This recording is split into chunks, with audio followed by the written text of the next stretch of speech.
પ્રભુ દૂધ વગેરેનો થાળ આવશે બાળભોગ, પણ તે પહેલાં મહારાજ એક કૃપા કરો મહારાજ. એ દેશ દુનિયામાં ભક્તો આપણે વિશે જોડાયેલા છે, આપણે વિશે હેત રાખે છે.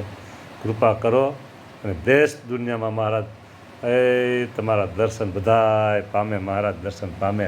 વાહ રે વાહ મહારાજ, ઓહો, આવા નજીકથી દર્શન તમે આપો છો, કેવી કૃપા કરી. વાહ પ્રભુ, વાહ, વાહ રે વાહ મહારાજ, વાહ.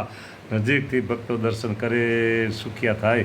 વાહ દયાળુ તમારી દિવ્ય સ્વરૂપના દિવ્ય દર્શન કરીને સુખિયા થાય રે ભક્તજનો. દિવ્ય સ્વરૂપના દિવ્ય દર્શન કરીને સુખિયા થાય રે વાલા. એ તો સુખિયા